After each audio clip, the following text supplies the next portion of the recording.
Descansaba en mi condominio cuando, a las 5 de la madrugada, mi hermana llegó con mudanzas para echarme, alegando ser la dueña. Bebí mi café y sonreí. Déjala entrar. Está a punto de descubrir lo que acabo de hacer. Me desperté con un pitido agudo que cortó la oscuridad, el tipo de sonido que te arranca del sueño antes de que tu mente entienda lo que está sucediendo. Por un momento, me quedé completamente quieta, mirando el tenue contorno de mi techo mientras las persianas automáticas de mi condominio frente al mar en las Torres Arborline comenzaban a subir. Una delgada cinta de luz del amanecer rozó el suelo. La alarma siguió sonando, constante e insistente, la alerta de seguridad del edificio que solo se activaba cuando alguien intentaba forzar el acceso o insistía en entrar sin permiso. Me incorporé y sentí el tirón familiar en la parte baja de mi espalda, un recordatorio del día en que todo en mi vida había cambiado. Mi condominio en el 12º piso siempre había sido mi santuario, el único lugar donde podía respirar sin el peso del mundo presionando mis costillas. Pero a las 5 de la mañana, incluso el santuario se siente frágil. Mi teléfono comenzó a vibrar en la mesita de noche. Me giré hacia él y respondí, esperando tal vez un mal funcionamiento o algún tipo de simulacro de incendio. En cambio, escuché a Carlos de seguridad, y su voz temblaba de una manera que nunca antes había oído. Dijo que mi hermana Lucía y su esposo estaban abajo en el vestíbulo. Dijo que habían llegado con un camión de mudanzas y que insistían en que mi apartamento era de ellos ahora. Dijo que pedían que bajara inmediatamente y dejara el condominio porque iban a tomar posesión hoy. Durante unos segundos, escuché sin decir una palabra. Había algo casi surrealista en oír describir mi vida como si ya se hubiera ido. Le dije que estaba bien, que los dejara registrarse. Luego, me dirigí en mi silla de ruedas hacia el área de la cocina y alcancé la taza que había dejado en la encimera la noche anterior. El café dentro estaba frío, pero esa amargura familiar me centró. Tomé un sorbo lento y respiré hondo. Ese sorbo contenía el mismo tipo de firmeza que solía sentir justo antes de una sesión informativa de alta presión cuando trabajaba en la agencia, antes del accidente que me quitó la movilidad de las piernas y me dio una nueva versión de mí misma con la que vivir. Afuera de las ventanas, el puerto estaba plateado y tranquilo, los barcos se mecían suavemente como si no les importara que mi vida se estuviera desmoronando. Sabes, siempre me pregunto qué está haciendo la gente cuando escucha historias como la mía. Tal vez estás conduciendo al trabajo, doblando la ropa o sentado con tu propia taza de café mientras sale el sol. Para mí, en la mañana en que esto sucedió, estaba sentada en mi silla de ruedas cerca de las persianas abiertas, sintiendo el frío de las puertas de cristal y tratando de entender cómo mi propia hermana podía aparecer con un camión de mudanzas antes del amanecer. Si quieres compartir desde donde estás escuchando, no dudes en dejar un comentario. Siempre me encanta escuchar cómo estos momentos conectan a extraños de maneras inesperadas. Las cámaras del vestíbulo enviaban transmisiones en vivo a mi teléfono. Toqué la pantalla y observé desde arriba cómo se abrían las puertas corredizas y Lucía entraba, con los brazos cruzados fuertemente sobre el pecho. Parecía más pequeña de lo que recordaba, como si se hubiera replegado sobre sí misma. A su lado estaba Sebastián, su esposo, tranquilo como el agua en calma, sosteniendo una carpeta que golpeaba rítmicamente contra su pierna. Detrás de ellos, dos hombres con camisas azul marino estaban junto a un camión de mudanzas blanco y brillante. Parecían medio despiertos, medio confundidos. Sus rostros decían que no estaban seguros de si eran parte de algo legal o algo turbio, pero estaban allí porque les pagaban. Carlos se acercó a ellos desde el mostrador de seguridad. Incluso sin sonido, podía darme cuenta de que intentaba explicar el protocolo. Los residentes no pierden la propiedad de la noche a la mañana. La posesión no se transfiere porque alguien llegue con un camión. Los hombres de la mudanza seguían mirando la carpeta en la mano de Sebastián como si fuera algún tipo de permiso que esperaban. Lucía se frotó la frente y miró hacia los ascensores como si esperara que yo apareciera en cualquier segundo. Todos estaban bajo el cálido resplandor del candelabro del vestíbulo mientras afuera el cielo cambiaba de carbón a azul pálido. Viéndolos en la pantalla, me sentí increíblemente tranquila. No adormecida, no distante, simplemente serena. Este era el momento al que todo había conducido. Las mentiras sutiles. Las pequeñas historias susurradas sobre mis fallos de memoria. Los vecinos habían comenzado de repente a preguntarme si dormía mal o si olvidaba cosas.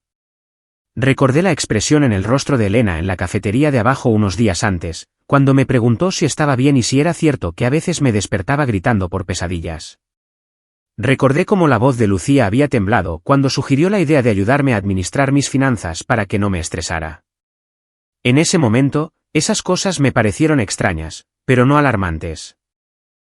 Ahora encajaban perfectamente, cayendo en su lugar como piezas de un rompecabezas que no sabía que estaba resolviendo. La cámara del vestíbulo cambió de ángulo y captó a Sebastián girándose hacia Lucía, tocando suavemente su codo como para calmarla. El gesto le habría parecido cariñoso a cualquiera, pero yo sabía la verdad. Ese toque tenía un propósito. Los manipuladores siempre disfrazan el control con delicadeza. Estudié su rostro con atención. Su mandíbula estaba tensa.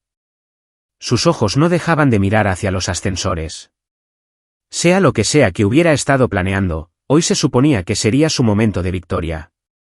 Pensó que me había superado en astucia. Pensó que había preparado el rastro perfecto y que yo me derrumbaría bajo la presión. Tomé otro sorbo del café frío y dejé que la amargura se asentara en mi lengua. Había algo casi poético en verlos allí, en mi edificio, esperando para llevarse el hogar que se había convertido en mi salvavidas. Me había reconstruido en este condominio. Había aprendido a moverme a través del dolor, a respirar cuando la ansiedad apretaba mis costillas con tanta fuerza que pensé que podrían romperse. Había llorado en esa sala de estar cuando los recuerdos de mi accidente se sentían demasiado pesados. Me había reído en ese balcón cuando Lucía me traía la cena en los primeros meses de mi recuperación. Este espacio había contenido mis pedazos rotos hasta que pude volver a unirme.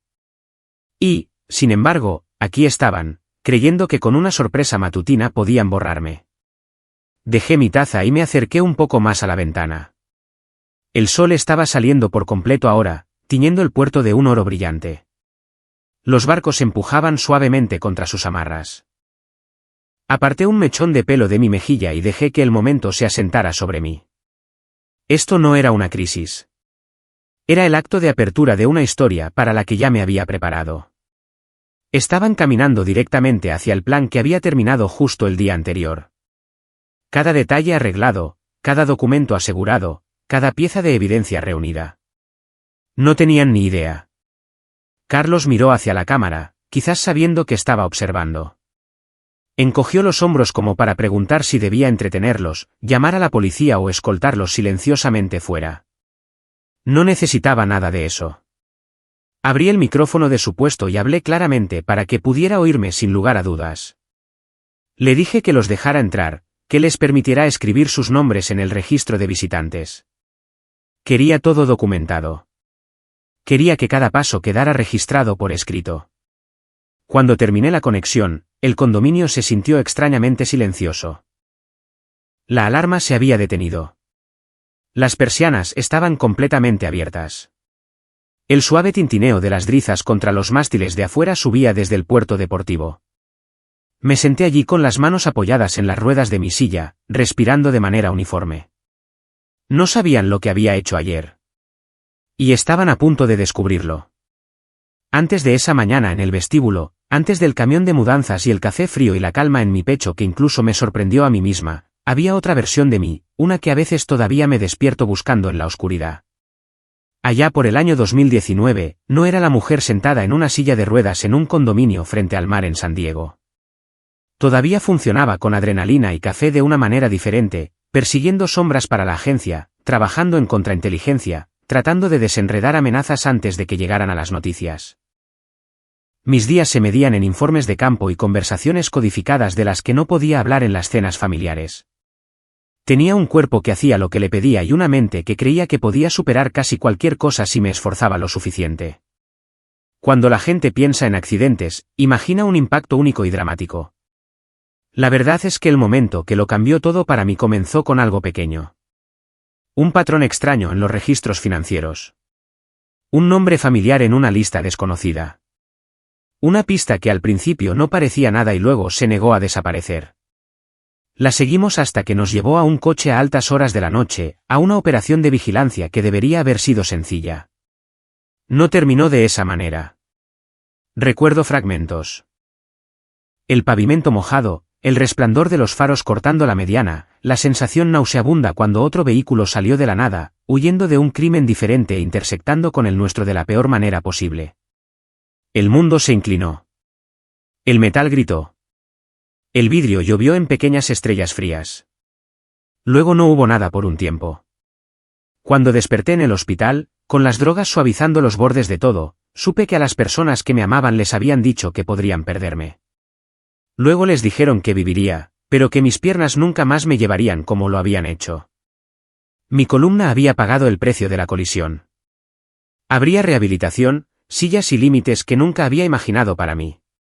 La agencia hizo lo que pudo. Hubo medallas, apretones de manos y palabras sobre servicio y sacrificio.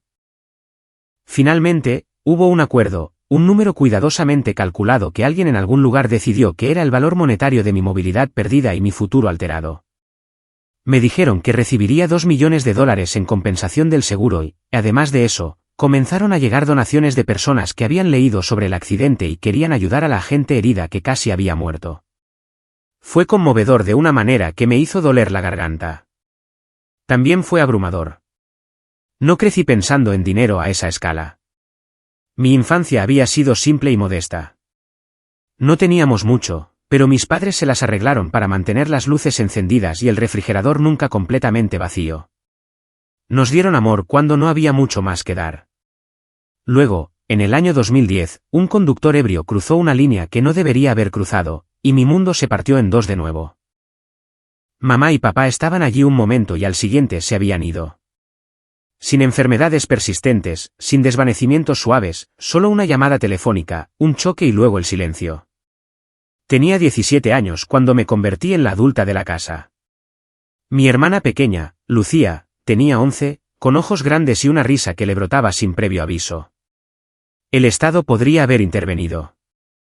La gente sugirió tutelas y opciones de acogida y todas las frases cuidadosas que usan los sistemas. Miré a mi hermana y supe que no había forma de que dejara que la criaran extraños. Así que hice lo que siempre he hecho. Hice un plan.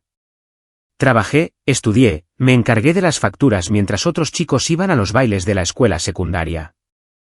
Hubo noches en las que me sentaba en la mesa de la cocina haciendo la tarea después de acostar a Lucía y de repente sentía el peso de todo, este papel que nunca había pedido. Luego me secaba la cara, terminaba las tareas y me despertaba para hacerlo de nuevo. De alguna manera, convertirme en agente más tarde se sintió como una extensión natural de esa parte de mí. Era buena para llevar cargas en silencio, para observar en lugar de hablar, para ver las líneas que la gente dibujaba a su alrededor y las que intentaban cruzar. El entrenamiento fue agotador, pero fue casi un alivio enfrentar desafíos que tenían estructura, reglas y objetivos claros. Cuando me uní a la división de contrainteligencia, pensé que finalmente había convertido toda esa responsabilidad temprana en un propósito. El accidente no solo rompió mi columna. Rompió esa sensación de certeza. Después de meses en rehabilitación, después de aprender a transferirme de la cama a la silla sin caerme, después de aprender a navegar por rampas y puertas estrechas y la forma en que los extraños evitaban mi mirada en público, tuve que tomar otra decisión. No podía quedarme en la misma ciudad donde cada esquina me recordaba la vida que había perdido. Necesitaba un lugar que se sintiera como aire de nuevo. Un lugar donde mis pulmones pudieran expandirse sin chocar con viejos fantasmas. San Diego terminó en mi lista por una cosa simple. El océano.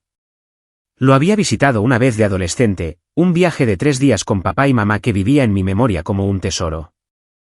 Recordaba cómo el aire olía a sal y a dulce al mismo tiempo, la forma en que el sol se sumergía en el agua como si se estuviera metiendo en la cama. Cuando recibí el paquete final de papeleo, pagos e informes médicos, me senté con todo extendido sobre la mesa y pensé en dónde una mujer como yo podría reconstruirse. La respuesta seguía volviendo a esa costa. Usé parte del acuerdo para comprar un pequeño condominio de una habitación en las Torres Arborline, con vistas al puerto deportivo. No era extravagante para los estándares de algunas personas en el edificio, pero para mí se sentía como un palacio. El edificio tenía rampas, ascensores y personal de seguridad que aprendió mi nombre rápidamente. La primera noche que dormí allí, apoyada en almohadas con la puerta corrediza abierta lo suficiente como para dejar entrar el sonido del agua, lloré en silencio en mi manta, no del todo por tristeza. Era duelo y gratitud entrelazados. Lucía venía a visitarme a menudo en esos primeros meses. Llegaba con recipientes de comida para llevar, plantas nuevas e historias sobre su trabajo como asistente de un planificador de eventos. Tenía un don para describir a la gente en detalle, como siempre lo había tenido, y yo la escuchaba mientras hablaba de novias con demandas imposibles y clientes corporativos que cambiaban de opinión cada 5 minutos. Nos sentábamos en el balcón, mi silla en ángulo para que pudiera ver el horizonte, sus piernas recogidas debajo de ella en el sofá exterior. A veces se quedaba en silencio y miraba mi silla y luego apartaba la vista. Eso dolía, pero era honesto. Ambas habíamos perdido algo en mi accidente. La hermana que ella había conocido, la que podía perseguirla por el patio o levantarla y hacerla girar en círculos, se había ido. En su lugar había una mujer que todavía se burlaba de su gusto en programas de televisión, pero que ahora tenía que pedir ayuda para alcanzar ciertos estantes. Por la noche, después de que ella se iba, el condominio se sentía demasiado grande.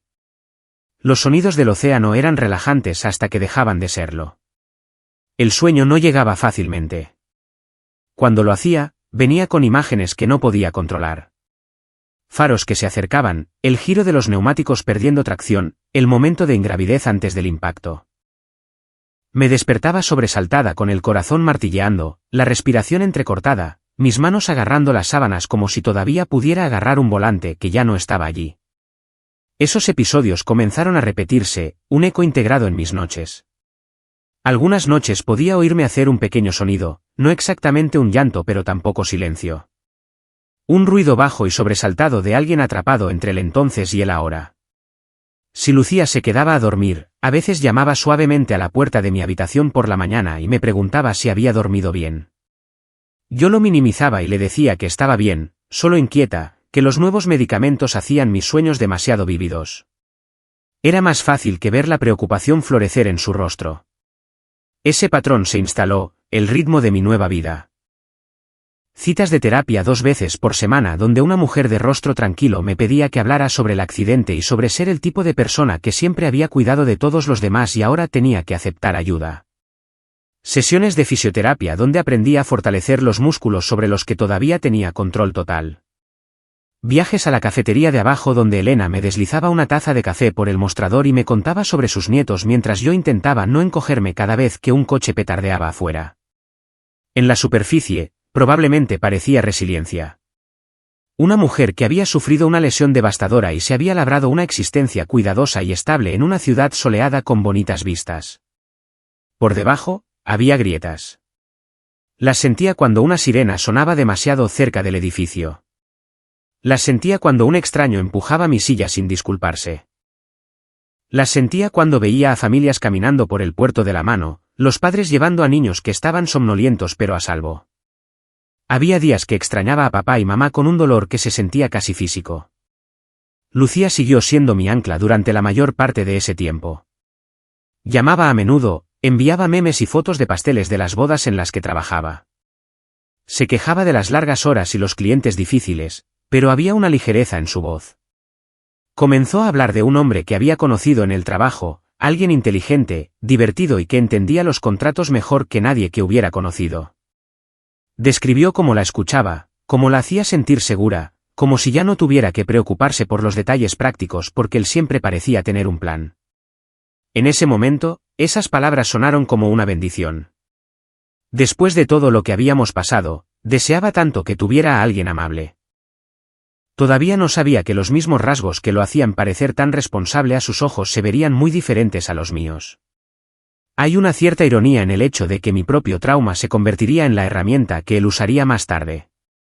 Las noches en que me despertaba sobresaltada, los malos sueños, los momentos en que mi voz temblaba un poco mientras le decía a Lucía que estaba bien, esas vulnerabilidades privadas finalmente se tejerían en una historia sobre una mujer en la que no se podía confiar con su propia vida.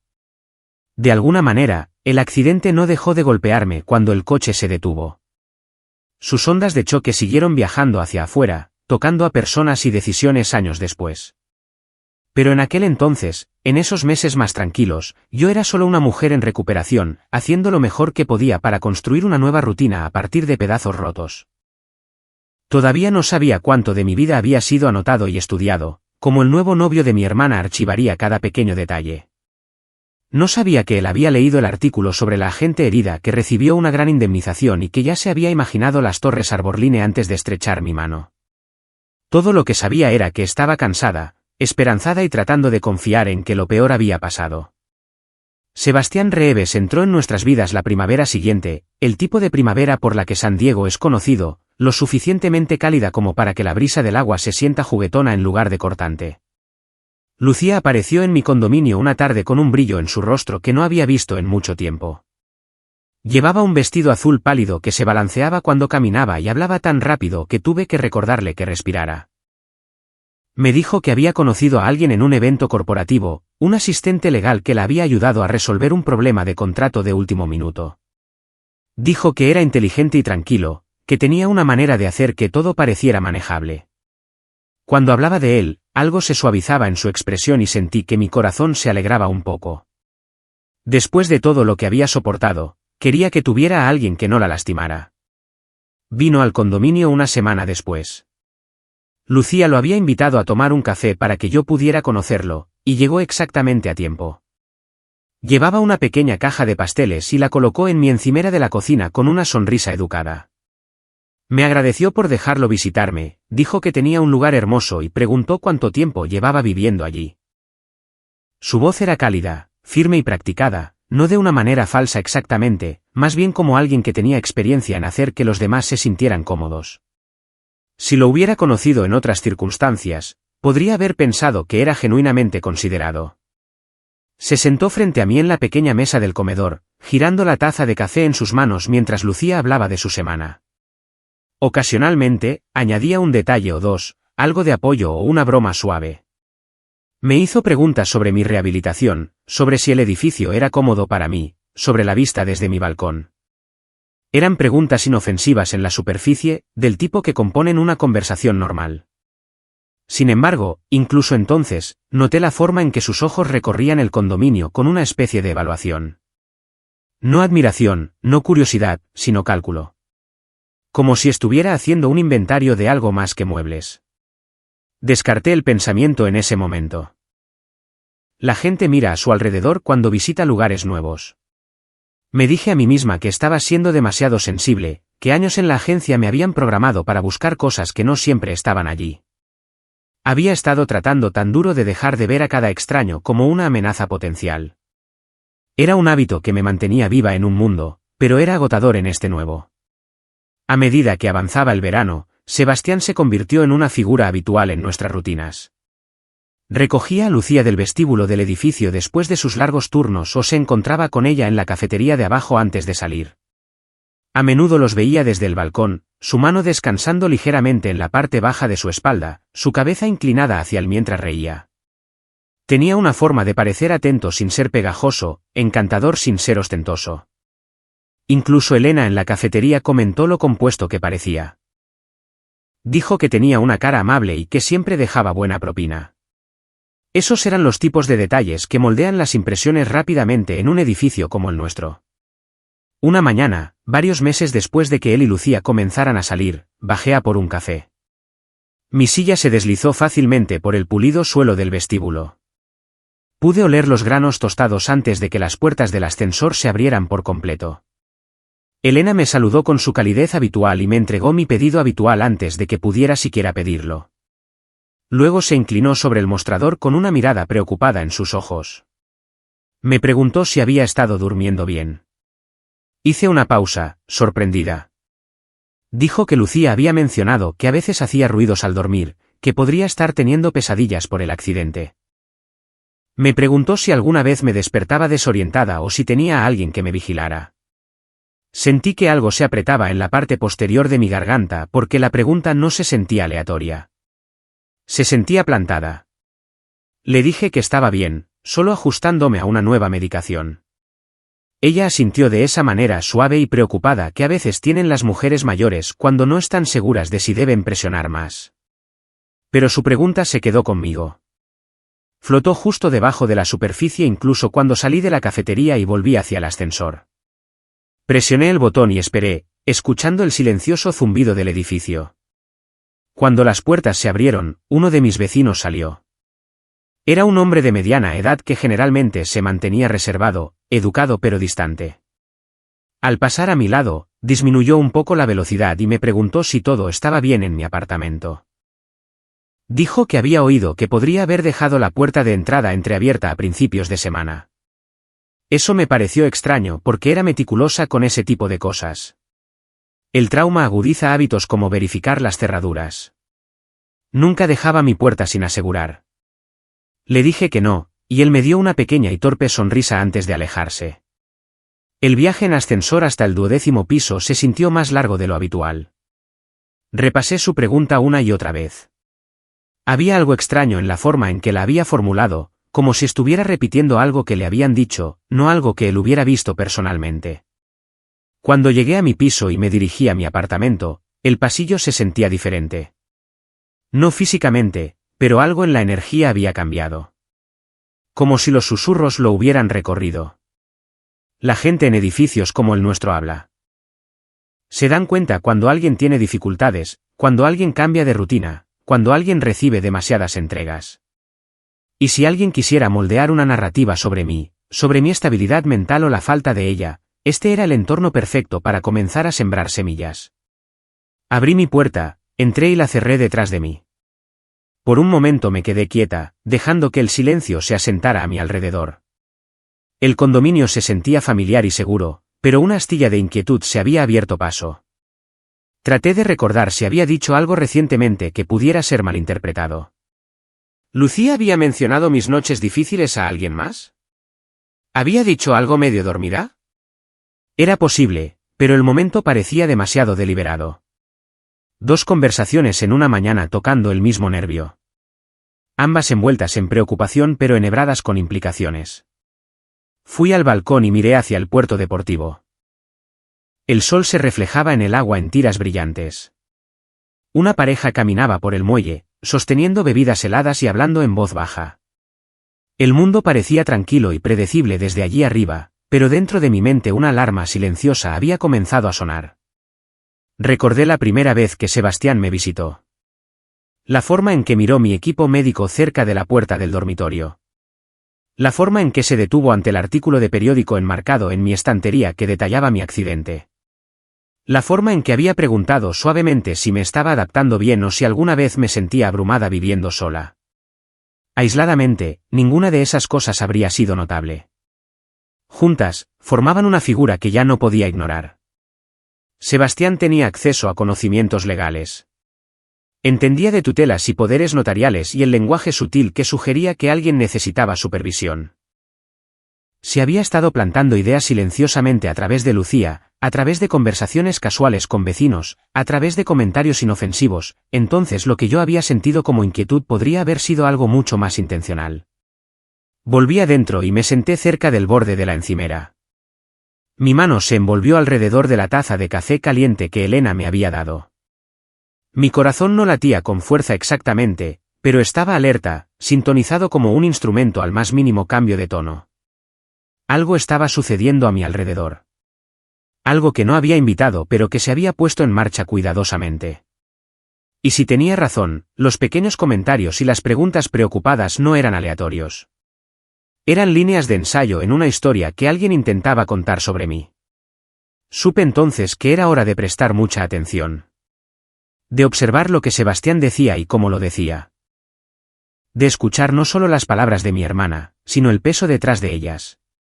De trazar la forma que se estaba formando en las sombras antes de que se solidificara en algo más difícil de deshacer. El accidente me había quitado las piernas, pero no me había quitado los instintos.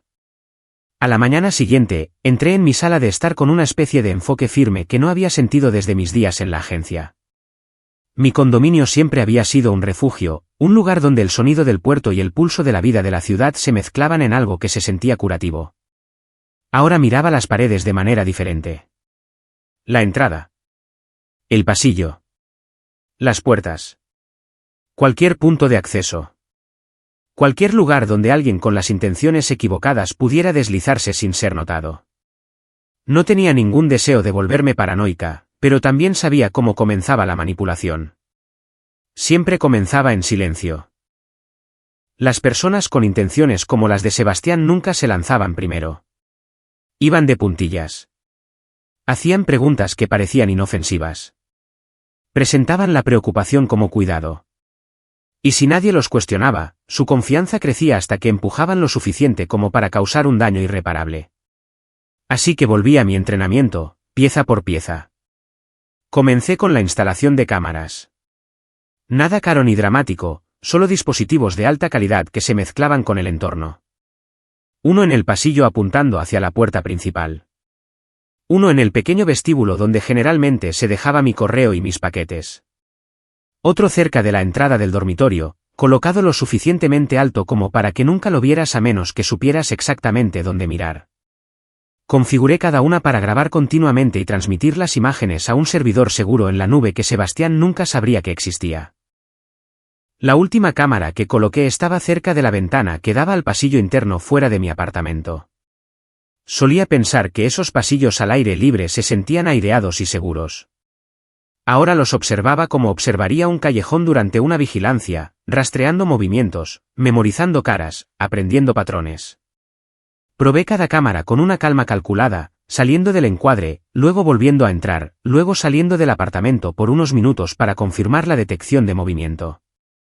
Cuando finalmente me senté en mi silla y vi las transmisiones sincronizadas desde mi tableta, sentí que algo se asentaba en mí. No estaba indefensa. No estaba desequilibrada. Tenía herramientas. Tenía una estrategia. Y a pesar de lo que Sebastián esperaba, mi mente estaba clara. Solo tardó 3 días en llegar la primera confirmación. Había salido del edificio para una sesión de fisioterapia y regresé antes de lo planeado porque el horario cambió. Cuando accedí a la transmisión de la cámara de mi pasillo, vi a Sebastián parado afuera de la puerta de mi condominio. Las imágenes lo mostraban mirando a izquierda y derecha, luego metiendo la mano en el bolsillo en busca de algo metálico. Se quedó allí en un silencio limpio y deliberado, insertando una llave, abriendo la puerta lo suficiente para deslizarse dentro y luego cerrándola detrás de él. Mis manos se mantuvieron firmes en la tableta mientras lo veía moverse por mi casa. Caminaba con una confianza espeluznante, como alguien que ya había medido el espacio y sabía exactamente dónde pertenecía cada artículo. Revisó los cajones cerca de la sala de estar, se detuvo cerca de mi estantería y luego caminó hacia el pasillo del dormitorio. Abrió el pequeño archivador que guardaba junto a mi escritorio. Rebuscó cuidadosamente entre los documentos, volviendo a colocar algunos, moviendo otros ligeramente fuera de lugar. Buscaba papeleo. Documentos de propiedad. Papeles del acuerdo. Cualquier cosa que pudiera ser torcida en la narrativa que estaba construyendo. Lo vi cerrar el cajón, alisar la superficie con las yemas de los dedos y marcharse sin llevarse nada. Eso significaba que aún no había terminado. Estaba explorando. Cuando Lucía vino a mi condominio esa noche para cenar, no tenía idea de que algo andaba mal. Habló del trabajo, de un gran cliente de bodas que exigía cambios de decoración de última hora, de un compañero de trabajo que seguía ofreciéndola para cosas que no había aceptado hacer. Cuando mencionó que Sebastián le había pedido prestada su llave de repuesto esa tarde para poder verificar una entrega en su casa, algo hizo clic dentro de mí. Había usado su amabilidad en su contra sin dudarlo. Esperé hasta que se fue a casa antes de sacar el viejo cuaderno de contactos de mi cajón del escritorio. No lo había tocado en años. Cerca del final había nombres a los que solía llamar a menudo, nombres que todavía me resultaban familiares cuando pasaba los dedos sobre ellos. Uno de esos nombres era Adrián Reyes. Adrián había trabajado conmigo en la agencia en contrainteligencia antes de que me lesionara. Siempre había tenido un talento para los detalles, especialmente los escritos. Podía mirar la escritura a mano de la misma manera que un biólogo mira las estructuras celulares, rastreando patrones y desviaciones con una precisión sorprendente. Después de que dejé la agencia, se dedicó a la consultoría privada para bufetes de abogados e investigadores de seguros. Habíamos intercambiado mensajes de felicitación, pero rara vez más que eso. Lo llamé de todos modos. Cuando respondió, su voz llevaba la misma mezcla de humor seco e inteligencia aguda que recordaba. Me preguntó cómo estaba. Le dije que necesitaba un favor. Dijo que me debía más de uno. Le envié por correo electrónico un puñado de documentos que Lucía me había traído unos días antes. Dijo que Sebastián los había encontrado a través de un colega y que se suponía que la ayudarían a organizar algunos asuntos financieros en caso de que algo me sucediera. Recordé sentirme incómoda en ese momento porque la redacción había sido vaga y las secciones de firma tenían demasiadas cláusulas preliminares. Ahora los veía claramente como lo que eran. Pasos preparatorios hacia una reclamación de tutela o una transferencia de autoridad. Adrián me devolvió la llamada esa misma noche. Me preguntó si estaba sentada y le dije que la silla era una parte permanente de mi vida ahora, así que sí, técnicamente ya estaba sentada. Me dijo que las firmas no eran mías. Eran muy parecidas. Lo suficientemente parecidas como para que alguien que no estuviera familiarizado con mi escritura las creyera a primera vista. Pero no eran exactas. La inclinación de ciertas letras estaba mal. El patrón de presión a lo largo de la línea de base era inconsistente con mi mano dominante. Dijo que quienquiera que las hubiera falsificado tenía conocimientos legales pero no habilidad artística. Ese era el rango de firmas de los asistentes legales que aprenden a falsificar por exposición en lugar de por entrenamiento. Se me heló el estómago. Le pregunté si esto podría sostenerse en un tribunal. Dijo que absolutamente no. Las firmas tenían suficientes fallas como para que cualquier especialista en caligrafía detectara la fabricación. Me preguntó si quería que preparara un informe oficial. Le dije que todavía no. Necesitaba entender el alcance completo de lo que Sebastián estaba construyendo. Después de la llamada, me senté en la penumbra de mi sala de estar durante mucho tiempo, escuchando el silencioso zumbido de la ciudad afuera. Las torres arborlines siempre me parecieron seguras, un lugar donde la gente asentía educadamente en los pasillos y saludaba desde sus balcones. Ahora el aire dentro de mi apartamento se sentía más pesado. Comencé a pensar en los primeros días después de mi accidente, en los artículos de noticias que habían circulado cuando se finalizó el acuerdo. El periódico local había publicado un reportaje sobre mi servicio, sobre la misión que me dejó herida, sobre la forma en que la comunidad se había unido para apoyarme. Había fotos. Una de mí de pie frente a una fila de banderas, otra de mí en mi silla de ruedas aceptando un certificado de reconocimiento. Cualquiera con suficiente tiempo y curiosidad podría haber encontrado esas historias. Cualquiera con cierto tipo de ambición podría haber seguido el rastro. Y si descubrían que tenía una hermana menor y ninguna otra familia, y que era financieramente estable pero físicamente vulnerable, entonces mi vida se habría visto como una oportunidad. No había querido creer que Sebastián nos hubiera elegido como objetivo. Pero ahora, viendo las piezas encajar, no había otra explicación. Apagué las luces principales y dejé que el condominio cayera en la sombra. Solo el suave resplandor del balcón se filtraba en la habitación. Respiré hondo y lo dejé en mis pulmones antes de soltarlo. Sebastián no solo estaba manipulando a Lucía. Estaba construyendo una narrativa sobre mí. Estaba preparando pruebas. Estaba probando los límites del acceso a mi hogar. Estaba falsificando firmas y plantando preocupaciones en la comunidad. Estaba sentando las bases para algo más grande. Y supe entonces que si no actuaba rápida y precisamente, se llevaría todo lo que me quedaba. La parte más difícil fue saber que Lucía todavía creía que él la amaba. Que no sabía que había sido elegida mucho antes de que ella le ofreciera su primera sonrisa. Cerré los ojos por un momento, sintiendo el peso de esa verdad. Luego los abrí de nuevo con la calma de alguien que se había reconstruido desde cero antes y podía hacerlo de nuevo. Tenía las cámaras. Tenía las grabaciones. Tenía el análisis de la escritura. La imagen se estaba formando claramente. Ahora necesitaba decidir cómo usarla. Y hasta dónde estaba dispuesta a llegar para detener al hombre que pensaba que ya había descubierto cómo adueñarse de mi vida. La respuesta llegó antes de lo que esperaba. 2 días después de mi llamada con Adrián, estaba en casa en una tranquila tarde de martes. El cielo sobre el puerto estaba cubierto de esa suave capa marina que hace que todo parezca ligeramente bañado en plata. Me habían cancelado una sesión de fisioterapia en el último minuto, así que estaba poniéndome al día con los correos electrónicos en mi pequeño escritorio en la esquina de la sala de estar.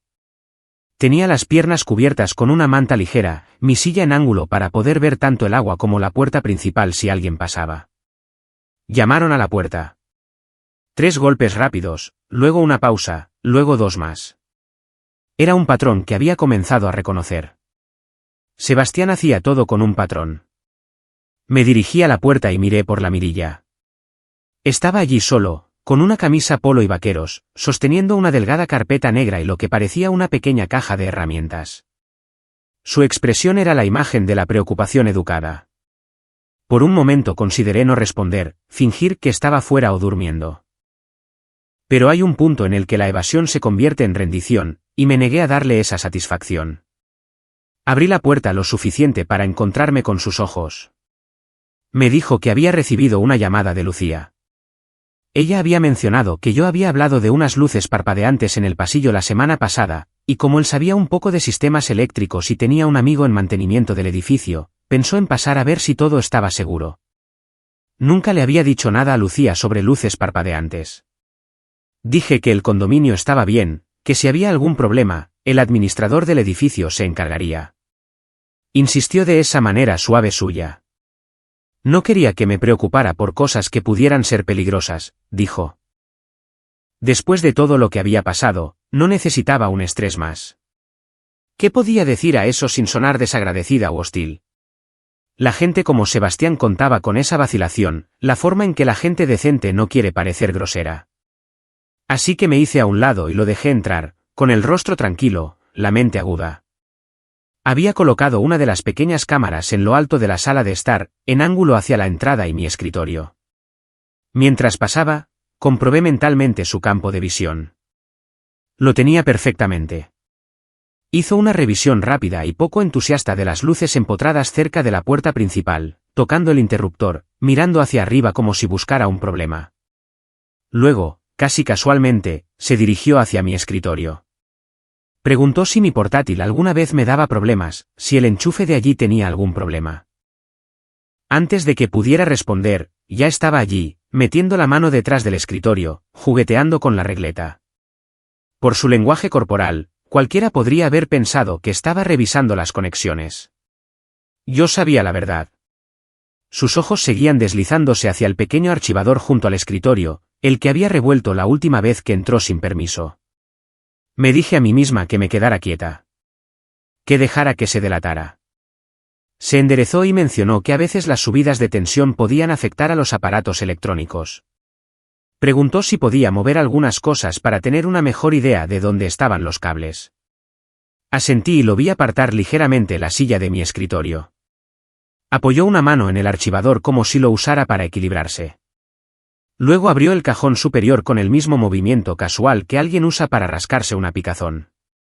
No se dio cuenta de que lo había reorganizado todo después de su última visita.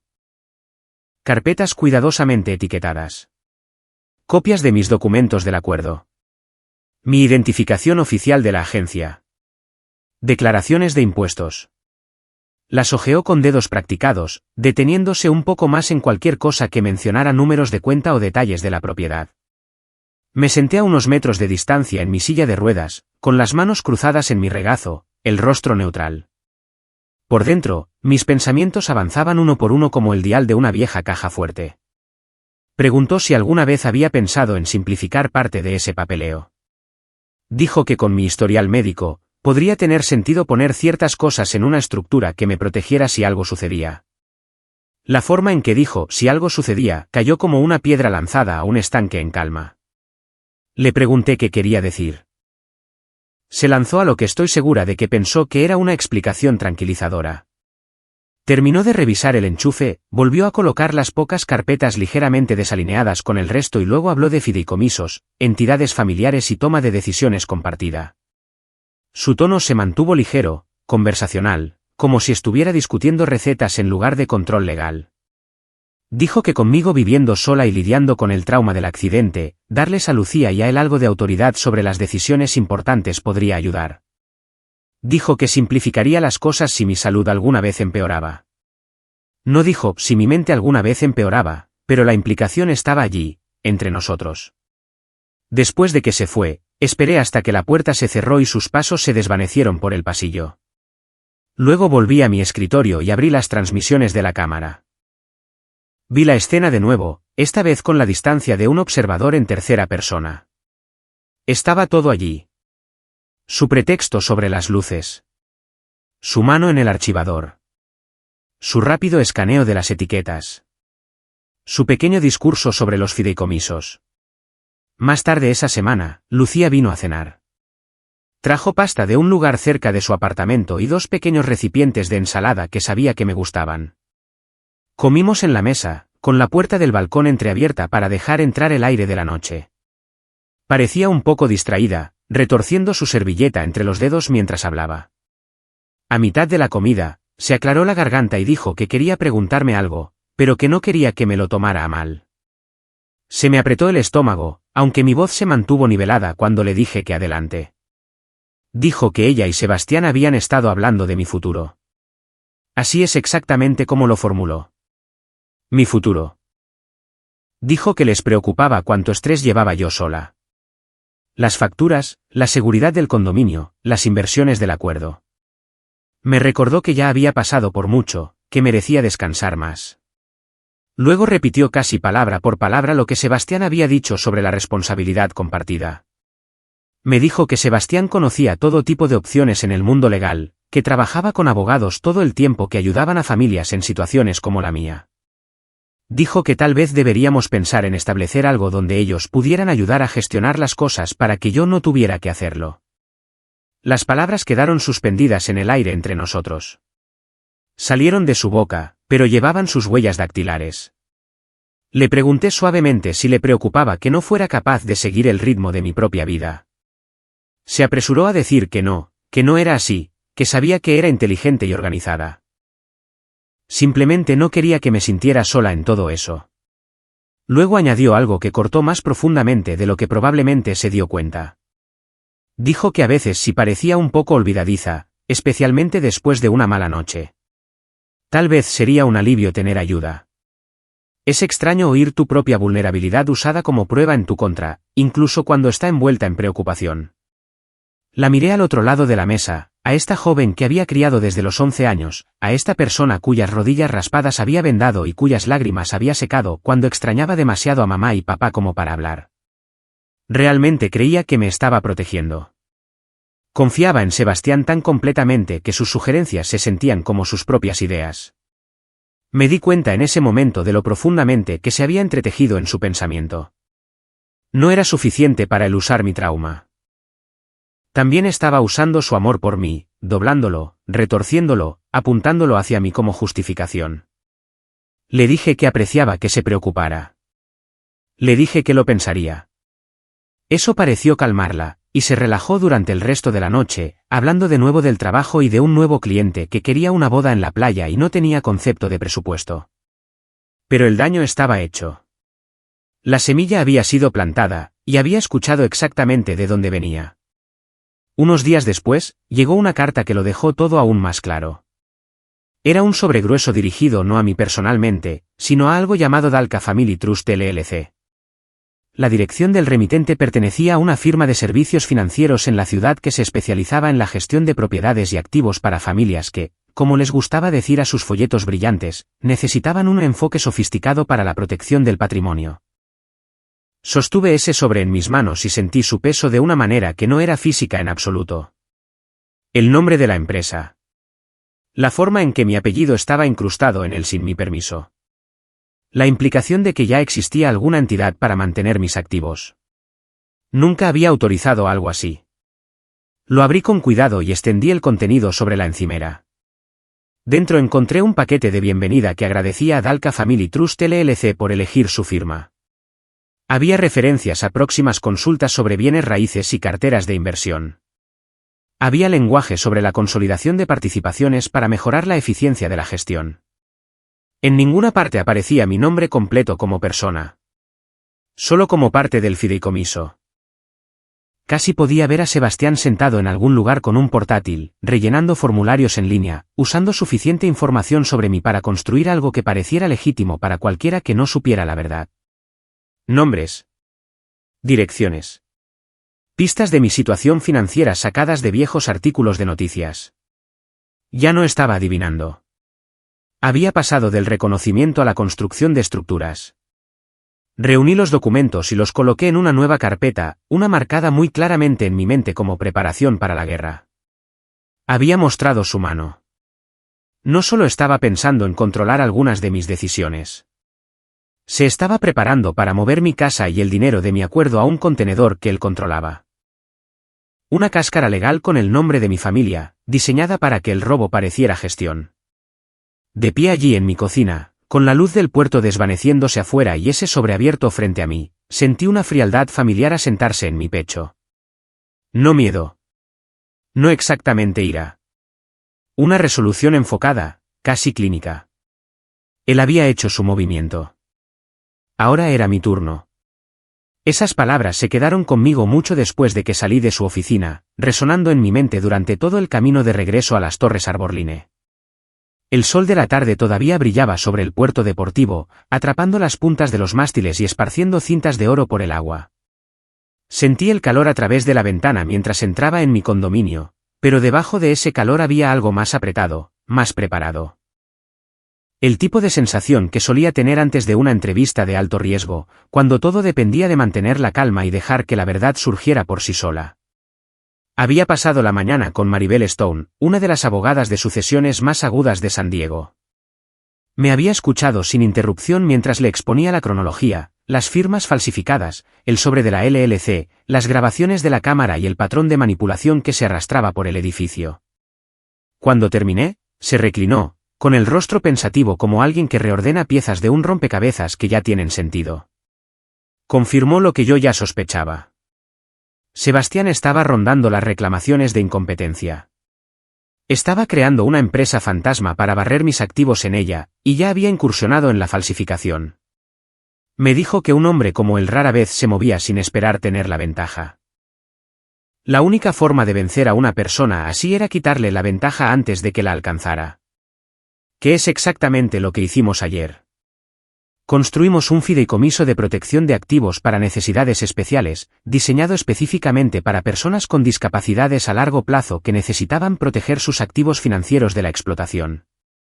Dentro de esa estructura, mi condominio ya no aparecía a mi nombre. Mis cuentas fueron transferidas bajo el registro del fideicomiso. Cada documento y escritura fue vuelto a presentar, sellado por el Tribunal de Sucesiones del Condado de San Diego, estampado y protegido. Conservé la autoridad total, pero nadie más podría invocar intentos de tutela contra mí sin chocar contra un muro legal. Sebastián pensaba que estaba a un paso de tomar lo que era mío. En realidad, estaba caminando hacia un muro que yo había construido en una sola tarde. Cuando el secretario le entregó a Maribel la orden sellada, la realidad me golpeó más profundamente de lo que esperaba. Mi condominio, el acuerdo por el que había luchado tanto para reconstruir mi vida, los ahorros que guardaba con tanto cuidado, ya no eran vulnerables al plan de nadie. Especialmente no al suyo. Ahora me movía por el condominio, dejando que las yemas de mis dedos rozaran el respaldo del sofá al pasar. Podía oír risas tenues que subían desde la terraza de la piscina de abajo, el chapoteo del agua, el zumbido distante de un motor de barco arrancando. Todo parecía tan ordinario, y sin embargo, bajo la superficie, todo había cambiado. Fui al balcón y dejé que el aire del océano me bañara. El olor a sal trajo viejos recuerdos. Papá conduciéndonos por la carretera de la costa en ese viaje de verano de hace mucho tiempo. Mamá asomada por la ventana para sentir la brisa. Lucía en el asiento trasero comiendo rodajas de naranja y manchándose toda la barbilla de jugo. Casi podía oír a papá gritando direcciones como si la carretera necesitara su voz para mantenerse firme. El duelo viene en capas. Nunca se va del todo, pero a veces ofrece un momento de recuerdo silencioso. De pie allí, sentí su ausencia y su presencia a la vez. Eso me convenció aún más de que no podía permitir que alguien como Sebastián tocara nada relacionado con nuestro apellido. Dentro, mi teléfono vibró. Un mensaje de Lucía. Dijo que podría pasar más tarde si estaba libre. Solo para hablar. Se me encogió el corazón, no por miedo, sino por tristeza. No tenía idea de en qué estaba atrapada. Ni idea de que el hombre que creía que la estaba cuidando había estado mirando mi vida como una hoja de cálculo para reorganizar. Le respondí que era bienvenida. Luego me moví a la sala de estar, abrí mi portátil y revisé de nuevo las grabaciones de las cámaras. No porque necesitara más pruebas, sino porque observar la precisión de sus intrusiones me recordaba que él había tomado su decisión mucho antes de que cualquiera de nosotros lo reconociera. La grabación de la semana pasada lo mostraba entrando con la llave de repuesto de ella, deteniéndose en el archivador, abriendo cajones con una confianza que no pertenecía a alguien que simplemente revisaba problemas eléctricos. Sus pasos eran deliberados. Su enfoque era exacto. Creía que nadie lo cuestionaría jamás. Hice clic lentamente en las grabaciones, dejando que cada clip se reprodujera. Sentí un cosquilleo en la espalda, como solía sentirlo antes de las operaciones que requerían más paciencia que fuerza. Pensé en el esquema que Maribel me había trazado, las protecciones legales ahora en vigor. Se sentía como si alguien hubiera cerrado una puerta de acero detrás de mí, no una que me atrapara dentro, sino una que aseguraba que nadie pudiera volver a forzar su entrada. Al caer la tarde, llegó Lucía. Entró con los suaves golpes que usaba desde que era una niña. Cuando entró en la sala de estar, parecía cansada, con los hombros ligeramente encogidos como si sostuviera un peso que no entendía. Sus ojos se dirigieron instantáneamente a mi silla, luego a la mesa donde había algunos documentos extendidos. Dudó. Le pregunté cómo estaba, y se sentó en el borde del sofá, entrelazando los dedos en su regazo como siempre hacía cuando algo la preocupaba. Mencionó que Sebastián parecía estresado últimamente. Ocupado. Preocupado. Había estado hablando más sobre planificar el futuro, sobre responsabilidades, sobre asegurarse de que todo se manejara adecuadamente si algo sucedía. Ahí estaba otra vez. Esa frase. Esas líneas ensayadas en voz baja. Le pregunté suavemente si alguna vez sentía que él quería control, no ayuda. Parpadeó, confundida, y negó con la cabeza. Dijo que simplemente se preocupaba. Dijo que solo quería lo mejor para nosotras. El dolor en mi pecho se hizo más profundo. Lo decía en serio. Cambié de tema antes de que su preocupación creciera. Hablamos de su semana, del lugar de bodas cerca de La Joya que reservó un evento de última hora. Describió la decoración, el desastre del catering que se evitó por poco, la forma en que la novia lloró 3 veces por las paletas de colores. Me hizo reír, y por un momento el aire a nuestro alrededor volvió a sentirse normal. Más tarde, cuando se fue, la observé desde el balcón mientras cruzaba la calle hacia el estacionamiento. Se detuvo en la acera y miró hacia arriba por un momento a mi apartamento en el 12º piso. Su expresión era ilegible desde esa distancia, pero algo en la inclinación de su cabeza me retorció el corazón.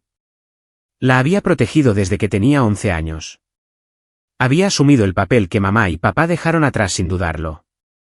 Perder su confianza, aunque fuera brevemente, se sentía como perder una parte de mí misma. Volví adentro y me dirigí a la isla de la cocina, donde los documentos del fideicomiso estaban cuidadosamente apilados en una carpeta. Coloqué mi palma ligeramente sobre ellos. Estas páginas no eran solo protección legal. Eran la frontera que nunca esperé necesitar contra alguien que se había casado con un miembro de mi familia. Cerré la carpeta y la deslicé en el cajón junto a mi escritorio. Luego me senté en silencio, escuchando el zumbido del refrigerador y el leve crujido del edificio asentándose para la noche. Las luces del puerto parpadeaban en el techo. Maribel tenía razón. Todo estaba en su lugar. El tribunal había sellado el fideicomiso ayer. Las transferencias estaban completas. La estructura era sólida. Ahora solo quedaba esperar el momento en que Sebastián presionara demasiado. El momento en que creyera que ya había ganado. El momento en que caminara directamente hacia la trampa que no tenía idea de que existía. Pasé el resto de esa noche preparándome para lo que tenía que venir a continuación. Maribel me había dicho que la estructura del fideicomiso era hermética, que nadie podría penetrarla sin dejar un rastro tan brillante que incluso un estudiante de derecho de primer año podría seguirlo. Pero también me recordó que la gente como Sebastián rara vez se detiene ante el primer obstáculo. Cuando una puerta se cierra, intentan otra. Cuando un ángulo falla, cambian a uno diferente. Lo que necesitábamos era una acción tan explícita que nada de lo que dijera después pudiera desdibujarla o excusarla. Lo que significaba darle la oportunidad de actuar. Así que a la mañana siguiente, comencé mi actuación. Llamé a un servicio de transporte a la vista de la cámara del vestíbulo y subí al coche con mi bolso de viaje. Le dije al conserje que estaría fuera de la ciudad unos días visitando a una vieja amiga. Dejé mensajes alegres en la aplicación de residentes agradeciendo a la gente por regar sus plantas a medida que se acercaba la primavera. Me aseguré de que cada detalle pareciera natural y creíble. Luego le pedí al conductor que diera 2 vueltas a la manzana y me dejara en la entrada trasera del edificio, la que se usa principalmente para las entregas. Me deslicé de nuevo por el pasillo de servicio y subí en el ascensor de carga a mi piso. Ningún residente me vio. Nadie más que el personal del turno de noche sabría que estaba dentro. Mi condominio se sintió extrañamente teatral después de eso. Cerré las persianas, atenué las luces y me deslicé silenciosamente hacia el dormitorio. Era la única habitación en la que no tenía razón para entrar y el único lugar donde podía permanecer oculta sin riesgo de ser vista a través del cristal. Coloqué mi portátil en el borde de la cama, abrí las transmisiones de seguridad y dejé que las 6 ventanas de las cámaras se organizaran en la pantalla. Se sintió como estar sentada de nuevo en una pequeña furgoneta de operaciones. El resplandor. El silencioso zumbido de los aparatos electrónicos. La forma en que el mundo exterior se convertía en una serie de cuadrados en movimiento. El primer día pasó sin incidentes. Observé a los trabajadores de mantenimiento aspirar las alfombras del pasillo. Observé a los repartidores dejar paquetes en los apartamentos vecinos. Lucía me envió un mensaje una vez preguntando si mi viaje iba bien. Respondí con un simple mensaje de que había llegado a salvo. El segundo día fue igual. Sin incidentes. Casi decepcionantemente así. Pero la paciencia había sido parte de mi entrenamiento una vez, y todavía sabía cómo usarla. Al tercer día, mientras el puerto yacía bajo un sol brillante y la ciudad se movía a través de sus ritmos de primera hora de la tarde, todo cambió. A las 2:14 de la tarde, la cámara de mi pasillo registró movimiento. Observé cómo la alerta de píxeles se volvía verde brillante. Luego, la transmisión mostró a Sebastián caminando hacia mi puerta con una familiaridad que me revolvió el estómago. Miró a su alrededor por el pasillo 1, 2 veces, y luego metió la mano en el bolsillo. Sacó la llave robada. Trabajó rápidamente, deslizándola en la cerradura y abriendo la puerta con el hombro. Entró sin dudarlo y dejó que la puerta se cerrara detrás de él. Me golpeó en una ola silenciosa. Si realmente me hubiera ido, este momento habría marcado el primer paso oficial para perder todo lo que poseía. El pensamiento me oprimió el pecho, pero me obligué a permanecer en silencio y observar. Se movió por el condominio con facilidad, sin molestarse en fingir. Primero fue a la mesa del comedor y levantó una pila de mi correo. Lo revisó sin cuidado, desechando todo lo que no quería. Luego fue a mi sala de estar, deteniéndose frente a las grandes ventanas como si imaginara el espacio como suyo. Sacó su teléfono y comenzó a tomar fotos. Tomas amplias de la habitación. Primeros planos de las estanterías empotradas. Tomas en ángulo de las encimeras y electrodomésticos de la cocina. Se las envió a alguien. Pude ver los mensajes aparecer en la parte superior de la pantalla de su teléfono en la transmisión. 3 imágenes a la vez. Sin comentarios. Solo fotos. Luego habló. Para sí mismo. El micrófono de mi cámara captó cada palabra. Dijo, ella no verá ni un céntimo de esto. Dijo, este condominio me pertenece. Dijo que esta era la transferencia más fácil que había ejecutado, que todo parecería perfectamente legal para cuando terminara. Me senté muy quieta en el dormitorio, escuchando su voz llegar a través de los altavoces digitales. Mis manos estaban firmes. Mi respiración era regular. Por un momento no hubo ira, solo una fría familiaridad con el tipo de persona que podía decir tales cosas en voz alta. Realmente lo creía. Caminó hacia mi escritorio y abrió el mismo cajón que había registrado antes. Volvió a mirar las carpetas, murmurando que necesitaba los papeles correctos firmados para terminar la transición. Dijo que una vez que esas firmas estuvieran en su lugar, el fideicomiso estaría cerrado y Lucía lo tendría todo a través de él. Dijo que ningún tribunal se molestaría en escuchar a una mujer discapacitada si había preocupaciones sobre su competencia. Fue entonces cuando el portátil sobre la cama vibró con una llamada entrante. Reconocí el identificador de llamadas al instante. ¿Lucía? Esperé un segundo antes de contestar. Si oía demasiado silencio, se preocuparía. Intenté mantener mi voz ligera cuando dije hola. Sonaba sin aliento, sus palabras eran atropelladas. Me preguntó dónde estaba y si tenía un minuto. Luego dijo que Sebastián le había mencionado algo importante antes de salir del apartamento. Algo sobre la necesidad de que firmara unos documentos para mi protección. Repitió esa frase exactamente como él lo hacía. Para mi protección. Dijo que no quería presionarme, pero que él le había dicho que mi condominio y mis finanzas necesitaban cobertura. Dijo que mi fideicomiso había sido mal archivado. Dijo que las cosas podrían complicarse si no firmaba pronto. Cerré los ojos por un momento, dejando que su voz se asentara en mi oído. No tenía ni idea de lo que estaba diciendo. No tenía ni idea de que estaba parada en una línea que él había trazado para ella. Le pregunté con calma si creía que era incapaz de tomar decisiones. Si creía que estaba perdiendo la noción de las cosas. Si creía que era alguien que ya no podía dirigir su propia vida.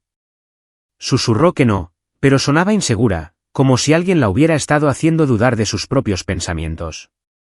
Dijo que Sebastián le había mostrado ejemplos de personas que necesitaban ayuda para gestionar sus asuntos. Le había dicho que a veces el trauma hacía que la gente se volviera olvidadiza.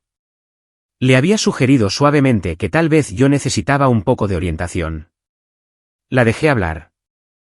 Fue doloroso, escuchar cuán profundamente había moldeado su percepción, pero necesitaba que sus palabras quedaran grabadas. El sistema de llamadas de mi portátil capturó cada sonido. En la sala de estar, Sebastián continuaba rebuscando. Abrió el mueble bajo el televisor, revisó los cajones junto al fregadero de la cocina, abrió el armario de la entrada. Se movía con un propósito.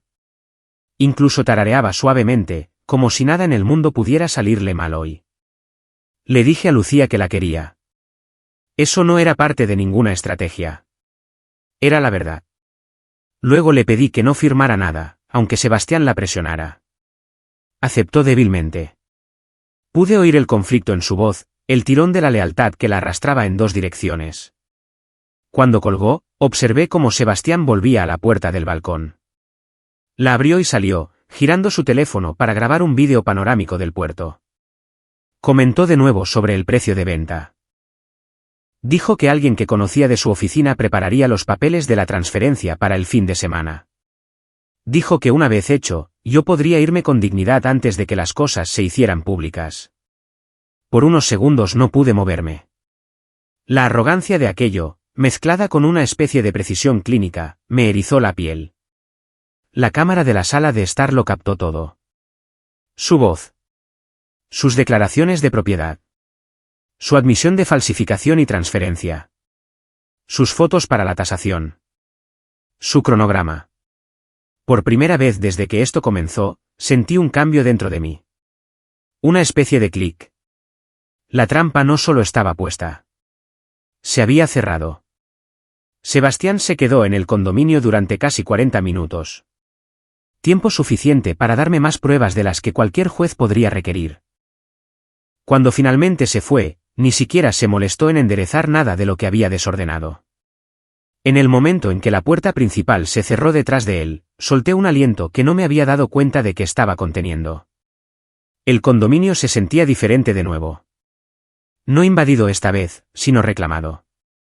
Avancé lentamente, dejando la seguridad del dormitorio, dejando que las habitaciones familiares se abrieran a mi alrededor.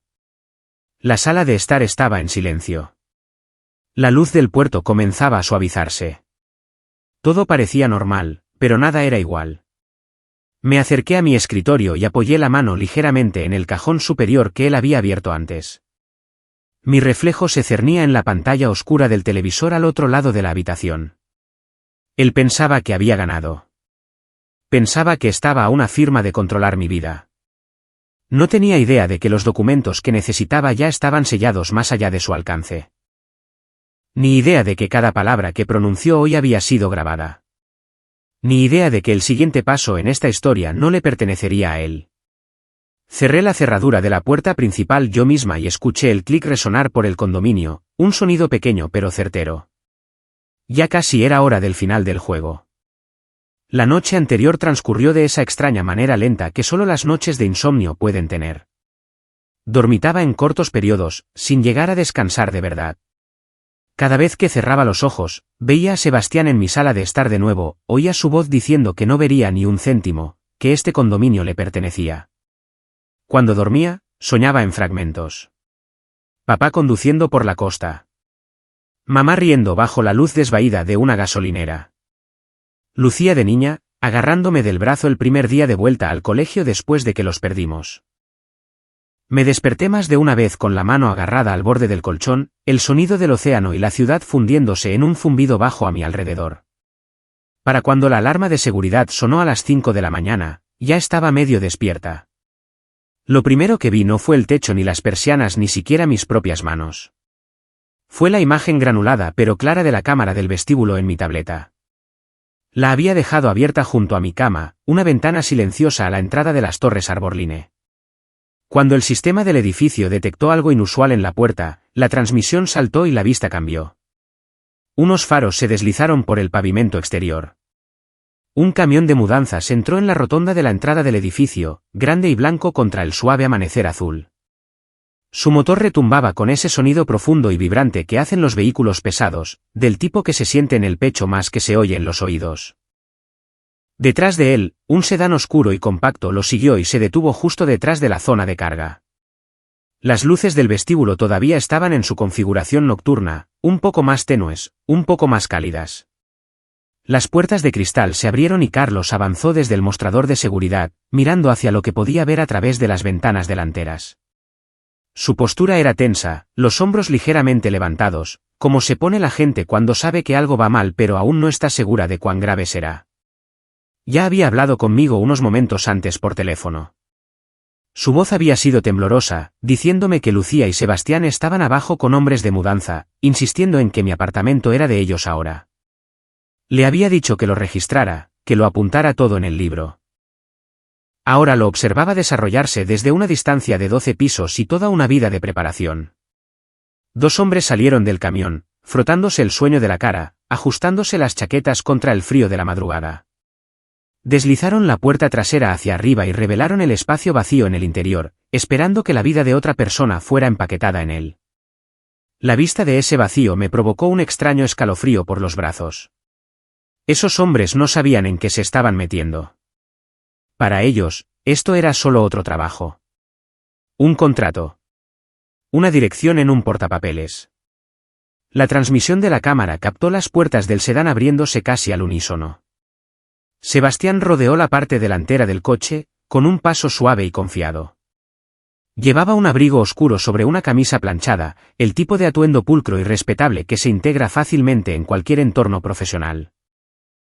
En su mano llevaba una carpeta gruesa, del mismo estilo que cuando visitó mi condominio antes.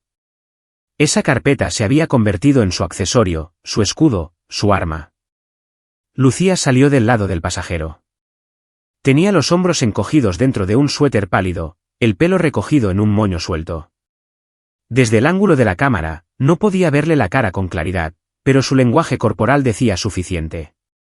Se quedó medio paso detrás de él, con las manos rodeándose a sí misma, como si intentara calentarse de algo más que el aire de la mañana. Sebastián se giró una vez y le puso la mano en el hombro, un gesto que podría haber sido tranquilizador si no lo hubiera conocido. Para mí, parecía contención. Caminaron juntos hacia la entrada. Carlos lo recibió justo dentro de las puertas corredizas. La cámara no tenía audio desde ese ángulo, pero podía imaginar el intercambio. Identificación. Explicación. El tono tranquilo y autoritario que Sebastián usaba cuando quería que la gente creyera que pertenecía a cualquier lugar donde estuviera. La vacilación en los ojos de Carlos, atrapado entre el uniforme en su espalda y los instintos en su interior. Sebastián levantó la carpeta y la abrió, desplegando documentos con sellos audaces y líneas de texto pulcras. Por la forma en que señalaba, línea por línea, pude darme cuenta de que estaba indicando una supuesta prueba de propiedad. Hizo un gesto hacia el techo, luego hacia los ascensores. Los hombres de la mudanza observaban, cambiando su peso de un lado a otro, claramente esperando una señal de que se les permitía proceder. Vi a Carlos coger el libro de registro de visitantes, su bolígrafo moviéndose mientras escribía sus nombres. Sebastián Reeves. Lucía Reeves. La razón de la visita probablemente fue rellenada con algo simple, algo neutro. ¿Mudanza? Transferencia de propiedad. Cualesquiera que fueran las palabras que usó, sabía que serían importantes más tarde. Cada trazo de la caligrafía de Carlos era otro hilo en la red que me atraparía o me protegería. Esta vez, me ayudaría. En mi cama, me moví ligeramente, cubriéndome más las piernas con la manta. Mi corazón latía más rápido ahora, pero no por pánico. Era la oleada constante y enfocada que llega cuando todo lo que has planeado comienza a alinearse con el movimiento fuera de tu control. La cámara del vestíbulo cambió de ángulo mientras el grupo se movía hacia el ascensor. Los hombres de la mudanza llevaban carretillas plegadas y pilas de cajas aplanadas. Sebastián caminaba delante, hablando por encima del hombro. Lucía lo seguía con los brazos pegados al cuerpo, la mirada fija en el suelo. Cuando las puertas del ascensor se abrieron, todos entraron y la vista se cortó cuando el metal se cerró. Cambié la transmisión del pasillo de servicio en el 12º piso. Esa cámara capturó las puertas abriéndose de nuevo y el pequeño grupo de personas saliendo al elegante pasillo que conducía a mi condominio. El edificio estaba silencioso a esa hora. La mayoría de los residentes todavía dormían o acababan de despertarse. Nadie estaba allí para ver esta procesión excepto yo, observando desde arriba en una pantalla. Sebastián lideraba el camino, con la carpeta bajo un brazo. Uno de los hombres de la mudanza empujaba una carretilla vacía, las ruedas chirriando débilmente en el suelo pulido. Casi se podía sentir el peso del silencio a su alrededor, roto solo por sus pasos y el bajo retumbar del motor del camión que aún estaba al ralentí abajo. Cuando llegaron a mi puerta, sentí una extraña mezcla de furia y sombría satisfacción crecer en mí. Esa puerta había sido una línea de seguridad durante mucho tiempo. La había cruzado una y otra vez al volver a casa de las citas con el médico, de las sesiones de terapia, de los recados solitarios. Ahora era la línea que él creía que estaba cruzando para reclamar la victoria. Carlos había subido con ellos. La cámara lo captó de pie unos metros más atrás, con el rostro cauteloso. Vio a Sebastián sacar la llave robada de nuevo y luego detenerse, como si recordara que hoy se suponía que debía ser legítimo. En su lugar, Sebastián levantó la carpeta y la abrió a la primera página. La golpeó una vez, luego miró a Carlos con una expresión que decía, por supuesto que todo esto está en orden. No podía oír las palabras, pero podía ver su boca formando las frases familiares. Transferencia de propiedad. Escritura. Propietario de registro.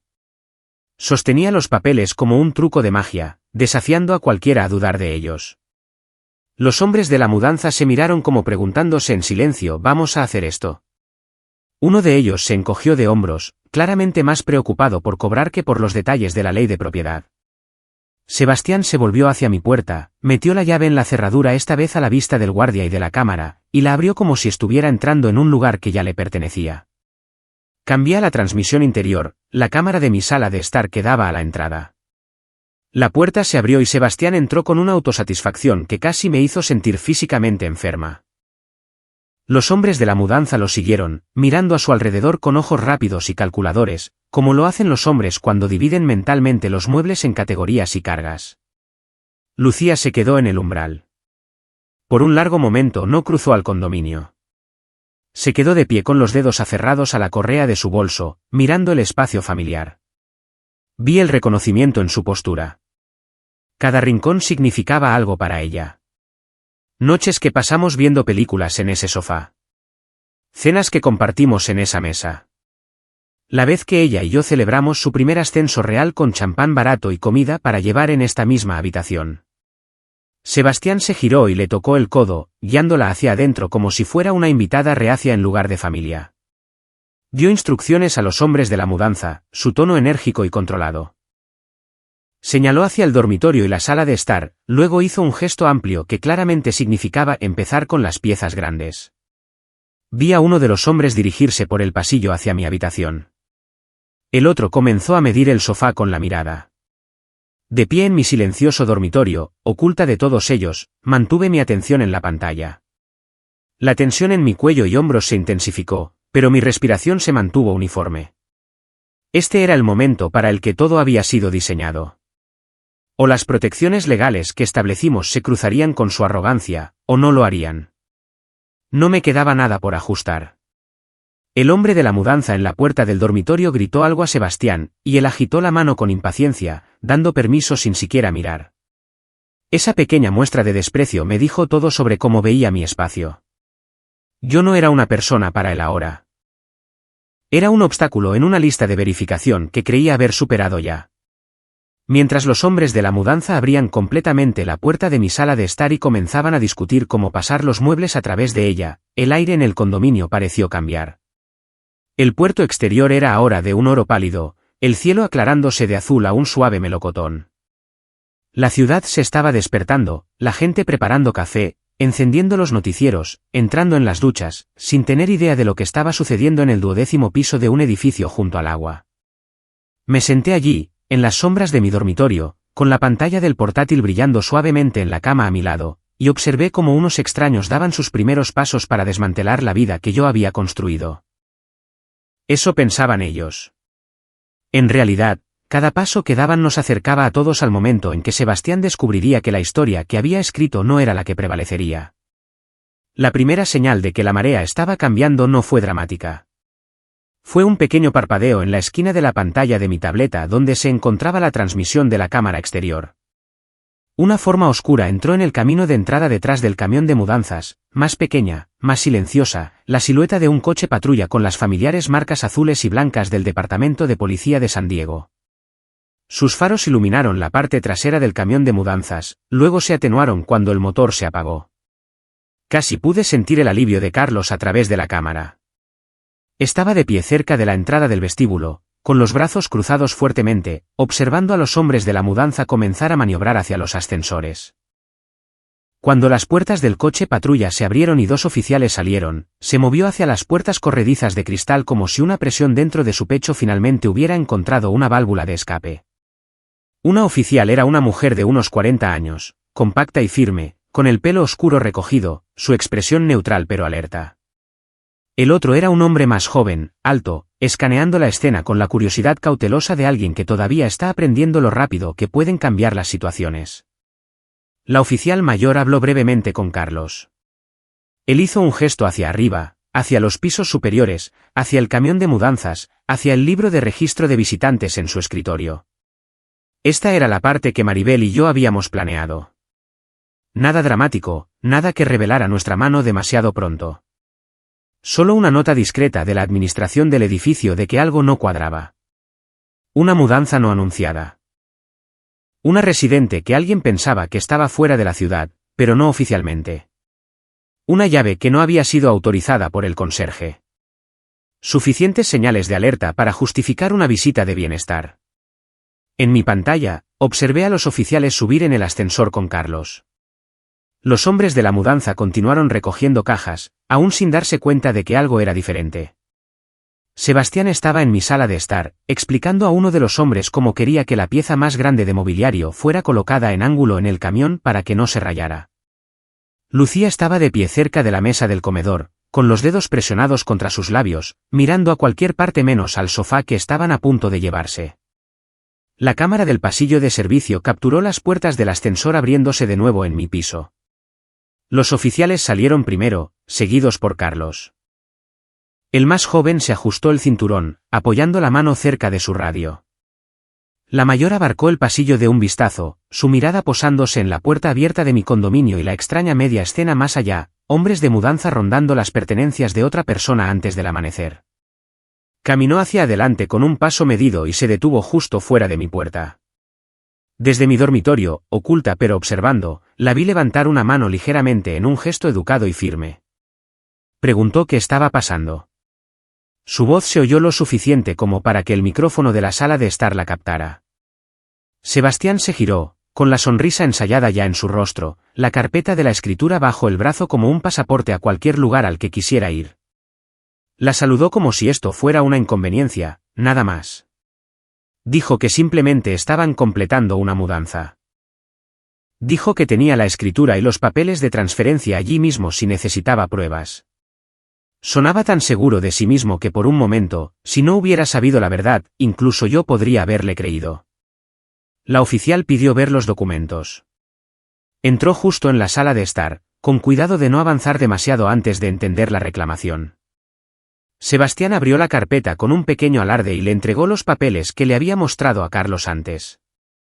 Una gruesa pila de páginas impresas, pesadas con lenguaje legal y autoridad falsificada. Se tomó su tiempo para mirarlos.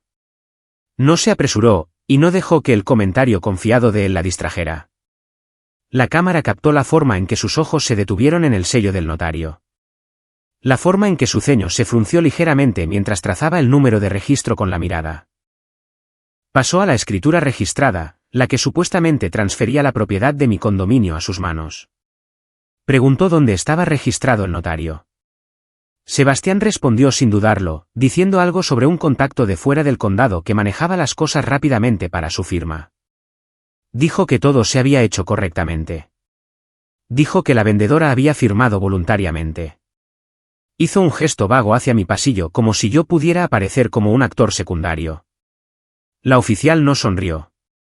Preguntó si era consciente de que los notarios que certifican transacciones inmobiliarias en California deben estar debidamente registrados y que sus números de comisión son fácilmente verificables. Mencionó que el número de registro en el sello no coincidía con ningún notario activo que ella conociera. Esa pequeña frase quedó suspendida en el aire como el estallido de un rayo en un cielo tranquilo. Vi cómo el color se desvanecía ligeramente de su rostro antes de que se recompusiera. También mencionó algo más. Dijo que los registros de propiedad mostraban que esta unidad estaba actualmente en un fideicomiso de protección de activos para necesidades especiales que había sido presentado y sellado con el Tribunal de Sucesiones muy recientemente. Preguntó cómo sus documentos explicaban eso. Ese fue el trabajo de Maribel, informando a la policía lo suficiente como para que, si un coche patrulla alguna vez respondía a mi dirección, no entraran a ciegas. Sebastián titubeó por primera vez. Dijo que debía haber un error. Dijo que el fideicomiso estaba desactualizado. Dijo que la mujer que vivía aquí no entendía lo que había firmado, que necesitaba orientación, que él y su esposa estaban interviniendo para ayudarla. Comenzó a repetir las mismas frases que había usado con Lucía. No competente. Bajo estrés. Necesita protección. Elegí ese momento para moverme. Saqué mi silla de la puerta del dormitorio y avancé por el pasillo hasta quedar a la vista. La cámara de la sala de estar captó el cambio en la postura de todos en el instante en que me vieron. Los hombres de la mudanza se quedaron helados, sus manos aún en los bordes de mis muebles. Lucía se giró tan rápido que su pelo se soltó del moño, sus ojos abiertos con algo entre la esperanza y el temor. La mandíbula de Sebastián se tensó visiblemente antes de que suavizara su expresión. La oficial me miró y me preguntó si yo era la residente de la unidad. Le dije que era la propietaria legal y que mi nombre estaba en los documentos del fideicomiso que acababa de mencionar. Mi voz sonaba tranquila incluso para mis propios oídos. Años de entrenamiento y meses de planificación habían llevado a este preciso momento. No quedaba lugar para el miedo.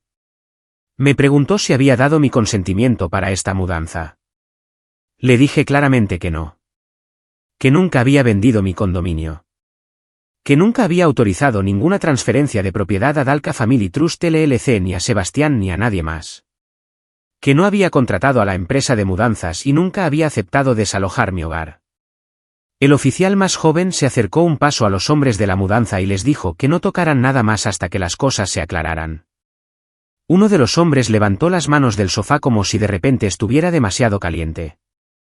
El otro empujó silenciosamente la carretilla unos centímetros hacia atrás. Giré mi silla ligeramente hacia la oficial mayor y le dije que tenía pruebas. Le dije que en las últimas semanas, Sebastián había entrado en mi unidad sin permiso usando una llave robada. Que tenía vídeo de él revisando mis cajones mientras yo no estaba. Tenía audio de él hablando de cómo nunca vería un céntimo de mi indemnización, de cómo este condominio le pertenecería. Le dije que había recibido correo para Dalca Family Trust LLC en mi dirección, una empresa que nunca había formado.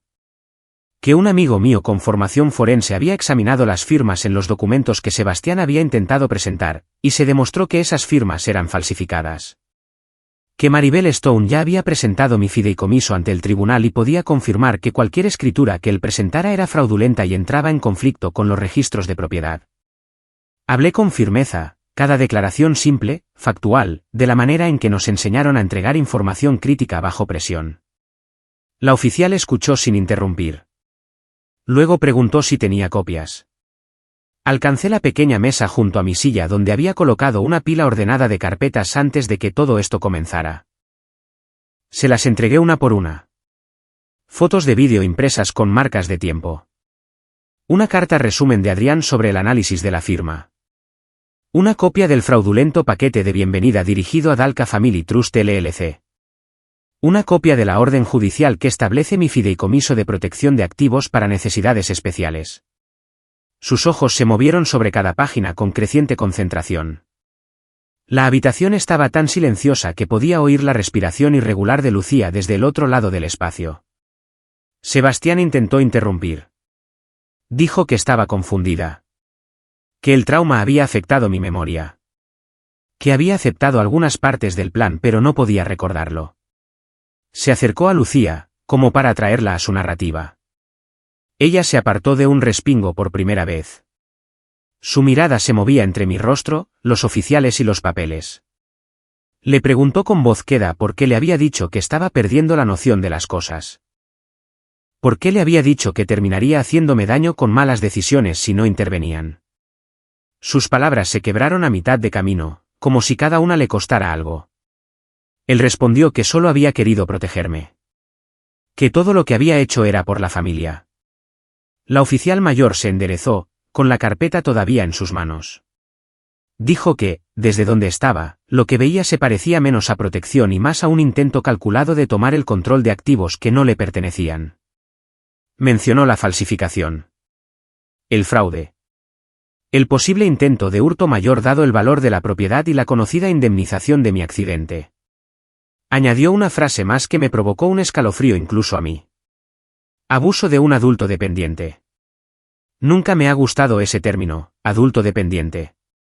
Hace que la gente como yo suene indefensa. Pero en ese momento, entendí su poder cuando se usa correctamente. Significaba que la ley reconocía que mi discapacidad me convertía en un objetivo a ciertos ojos. Que explotar eso no solo era feo, era criminal. Se acercó a Sebastián y le preguntó con mucha calma si tenía algo más que quisiera mostrarle. Alguna prueba que contradijera los registros del tribunal. Alguna confirmación notarial legítima. Algún documento firmado frente a un testigo registrado. Su boca se abrió y luego se cerró. Por primera vez desde que entró en mi vida, pareció entender que su confianza no lo sacaría de esta habitación. El oficial más joven se movió detrás de él, lo suficientemente cerca como para que el aire en el condominio pareciera espesarse. Los hombres de la mudanza habían retrocedido casi por completo hasta el pasillo, con los ojos muy abiertos. Uno de ellos dijo en voz baja que solo querían irse, que no tenían idea de que hubiera ninguna disputa. El oficial más joven les dijo que eran libres de irse, que su participación se anotaría solo como testigos. Prácticamente corrieron hacia la puerta, murmurando disculpas en el camino. Lucía dio un paso hacia mí, luego se detuvo a medio camino entre nosotros. Las lágrimas ya se deslizaban por sus mejillas. Miró a Sebastián con una mezcla de incredulidad y horror creciente. Le preguntó, con la voz temblorosa, si alguna vez la había amado de verdad o si ella solo era parte del plan. Dijo que él le había dicho una y otra vez que yo no sabía lo que estaba haciendo. Que ella necesitaba firmar cosas para mantenerme a salvo. Que si me quería, ayudaría a mover todo a sus manos para que él pudiera administrarlo. Él no respondió. O si lo hizo, las palabras fueron bajas y desesperadas, ahogadas por el sonido de la oficial mayor hablando en voz baja por su radio, solicitando confirmación del despacho sobre el registro del notario, sobre el fideicomiso, sobre el informe previo que Maribel había presentado en mi nombre. Terminó la llamada, asintió una vez para sí misma y luego se volvió hacia Sebastián. Le informó que estaba siendo detenido bajo sospecha de falsificación, fraude, intento de hurto mayor y abuso de un adulto dependiente. Le dijo que todo lo que dijera podría y sería usado como prueba, y que tenía derecho a permanecer en silencio. La cadencia familiar de esas palabras llenó la habitación, una letanía que había oído antes en otros contextos, ahora dirigida a alguien que se había creído intocable. El oficial más joven tomó suavemente las muñecas de Sebastián y las llevó detrás de su espalda. El clic metálico de las esposas sonó fuerte en el silencioso condominio. Lucía dejó escapar un sonido entonces, un medio sollozo roto que me dolió en todo el pecho. Él giró la cabeza hacia mí mientras comenzaban a sacarlo. Ya no quedaba encanto en su rostro. Solo rabia y algo que se parecía mucho al miedo. Dijo que le había tendido una trampa. Dijo que yo había planeado esto. Dijo que nada de eso se sostendría. Lo miré a los ojos y le dije simplemente que me había protegido. Eso era todo. Mientras los oficiales lo guiaban hacia la puerta, la mayor se detuvo junto a mi silla. Me dijo que alguien de la unidad de delitos financieros del departamento se pondría en contacto. Que mi abogada recibiría el informe completo. Que había hecho lo correcto al documentarlo todo. Cuando se fueron, el condominio cayó en un pesado silencio roto solo por los sonidos distantes de la ciudad despertando y las respiraciones silenciosas y temblorosas de Lucía. Por un largo momento, ninguna de las dos habló.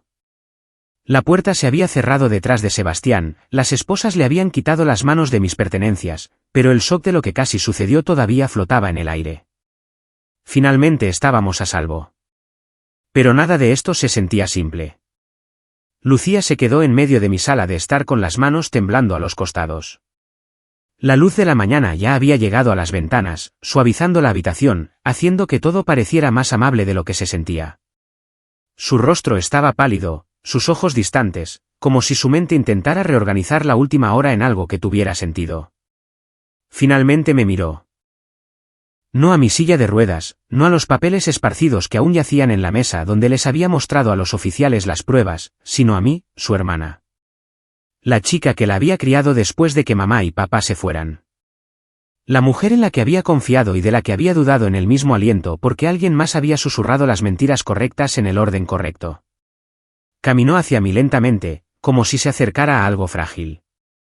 Cuando llegó a mí, se arrodilló junto a mi silla y apoyó su frente en mi rodilla. Todo su cuerpo temblaba mientras comenzaba a llorar, no fuerte, no dramático, sino con el dolor silencioso de alguien que finalmente entendía la profundidad de la traición bajo la que había vivido.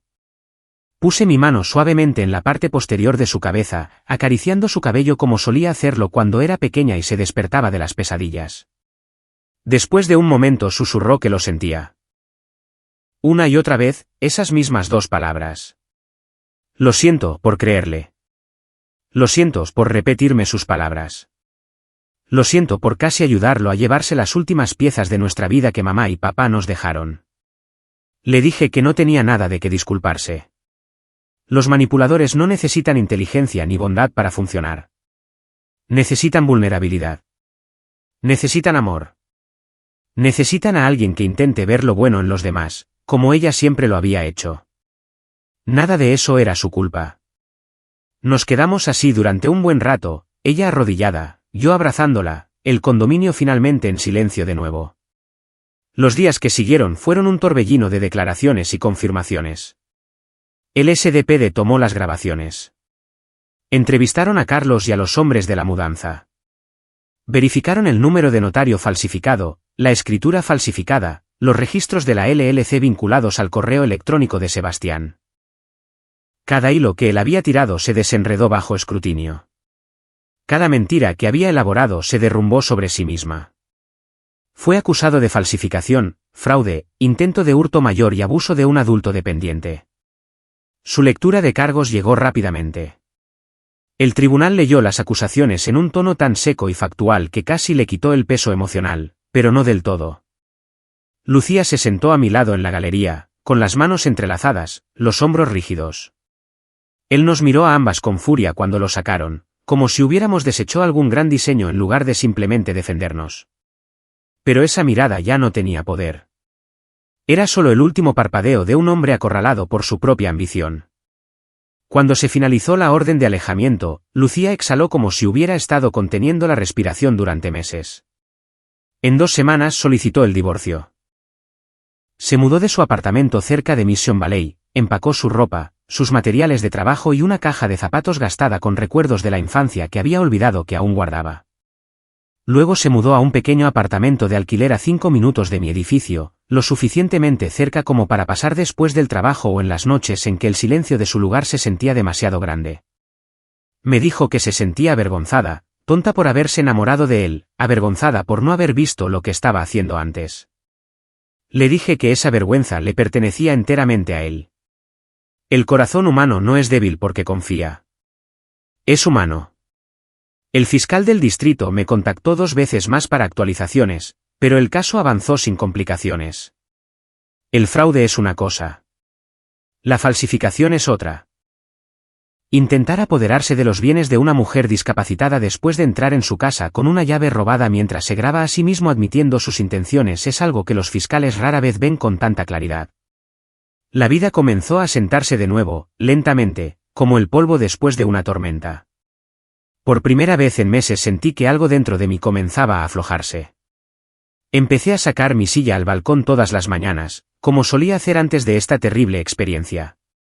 El aire del océano siempre traía una mezcla de sal y diésel del puerto, un olor que se sentía extrañamente reconfortante. Los barcos se adentraban en el canal. Las gaviotas volaban perezosamente sobre nuestras cabezas. La gente caminaba por el sendero del puerto deportivo con tazas de café en la mano, sin saber lo cerca que estuve de perder el hogar que contenía todos los recuerdos que me quedaban de mis padres. Una mañana, mientras sostenía mi taza y observaba la luz extenderse sobre el agua, Lucía se unió a mí. Apoyó los codos en la barandilla junto a mi silla y me dijo que había estado pensando en todo lo que había sucedido. Dijo que quería hacer algo significativo con la experiencia, algo que la hiciera sentir menos como una víctima y más como alguien que podía proteger a otros. Sus palabras se quedaron conmigo. Esa tarde me senté en mi escritorio y abrí mi portátil, y por primera vez desde el accidente, sentí que volvía el viejo sentido de propósito. No la versión de mí de la agencia, la que revisaba informes de vigilancia y reuniones informativas, sino la parte de mí que entendía patrones, personas y señales de advertencia. Comencé redactando un esquema simple. Un taller. Nada grande al principio. Una serie de debates para mujeres sobre señales de alerta financieras, límites legales y las sutiles tácticas de manipulación que hacen que incluso la persona más inteligente dude de sus propios instintos. Llamé a un centro comunitario cerca de las Torres Arborline y pregunté si alguna vez organizaban sesiones educativas. El director dijo que les encantaría incluir algo así. En un mes, estaba hablando a grupos de 15 o 20 mujeres a la vez, sentadas en semicírculo mientras yo hablaba de las tácticas que usan personas como Sebastián. Cómo aíslan. Cómo siembran la duda. Cómo enmarcan lentamente el control como protección. Y cómo cada mujer merece el conocimiento y las herramientas para proteger su propia vida. La primera vez que estuve al frente de esa sala, con mi silla en ángulo hacia la audiencia, sentí que algo cambiaba. La fuerza no siempre es ruidosa. A veces es silenciosa. A veces se sienta en una silla de ruedas con una pila de carpetas de Manila y una memoria llena de lecciones talladas a fuego. Lucía venía a cada sesión que podía. Se ofreció como voluntaria para ayudar a organizar las hojas de registro y los refrigerios. Verla recuperar su claridad, su confianza, su calidez me recordó que la curación no siempre requiere borrar lo que nos dolió. A veces requiere entenderlo lo suficientemente profundo como para que nunca permitamos que vuelva a suceder. Una noche, semanas después de que el caso hubiera avanzado a su siguiente fase, me encontré de nuevo en el balcón. El puerto estaba oscuro excepto por el suave parpadeo de las luces a lo largo de la orilla. El aire se sentía más fresco, la noche se extendía amplia y tranquila. Bebí mi café, dejando que el calor se asentara en mí, y pensé en el largo camino desde el accidente hasta este momento. En las personas que entraron en mi vida para hacerme daño. Y las personas que entraron para ayudar. En la fuerza que se necesita para mantener la paciencia cuando la ira parece más fácil. Y en cómo la justicia, cuando finalmente llega, rara vez se parece a la venganza. Se parece a la verdad, lo suficientemente sólida como para sostenerse. La venganza no siempre requiere furia. A veces solo requiere silencio, sincronización y una firma bien colocada el día antes de que todo se derrumbe.